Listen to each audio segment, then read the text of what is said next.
The Lord be with you. I'm Deacon Keith Fournier, and our first reading is taken from the book of Judges. All the leading men of Shechem and all Beth-Millo then met, and they proclaimed Abimelech king at the oak of the cultic stone at Shechem. News of this was brought to Jotham. He went and he stood on top of Mount Gerizim and shouted at the top of his voice, "Hear me, leaders of Shechem, so that God may also hear you."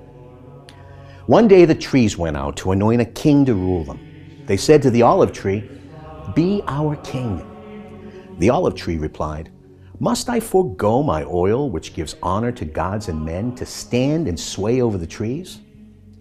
Then the trees said to the fig tree, "You come and be our king."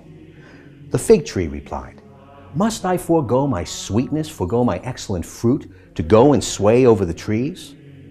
Then the trees said to the vine, "You come and be our king." The vine replied, "Must I forgo my wine, which cheers gods and men, to go and sway over the trees?" Then the trees all said to the thorn bush, "You come and be our king." And the thorn bush replied to the trees, "If you are anointing me in good faith to be your king, come and shelter in my shade. But if not, fire will come out of the thorn bush and devour the cedars of Lebanon." Our response from Psalm 21. You have granted him his heart's desire, not denied him the prayer of his lips. For you come to meet him with blessings of prosperity. You put a crown of pure gold on his head. He has asked for life. You have given it him, length of days forever and ever. Great his glory through your saving help. You invest him with splendor and majesty. You confer on him everlasting blessings. You gladden him with the joy of your presence. For the king puts his trust in Yahweh. The faithful love of the Most High will keep him from falling. A reading from the Holy Gospel according to St. Matthew. Jesus said, "Now the kingdom of heaven is like a landowner going out at daybreak to hire workers for his vineyard. He made an agreement with the workers for 1 denarius a day and sent them into his vineyard. Going out at about the 3rd hour, he saw others standing idle in the marketplace, and he said to them, 'You go to my vineyard too, and I will give you a fair wage.' So they went. At about the 6th hour, and again at about the 9th hour, he went out and did the same. Then, at about the 11th hour, he went out and found more men standing around.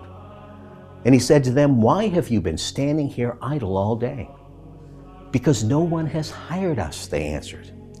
He said to them, 'You go into my vineyard too.' In the evening, the owner of the vineyard said to his bailiff, 'Call the workers and pay them their wages, starting with the last arrivals and ending with the first.'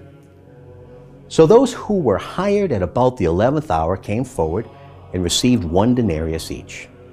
When the first came, they expected to get more, but they too received 1 denarius each. They took it, but grumbled at the landowner, saying, 'The men who came last have done only 1 hour, and you have treated them the same as us, though we've done a heavy day's work in all the heat.' He answered one of them and said, 'My friend, I am not being unjust to you. Did we not agree on 1 denarius? Take your earnings and go. I choose to pay the last comer as much as I pay you. Have I no right to do what I like with my own? Why should you be envious because I am generous?' Thus, the last will be first, and the first last."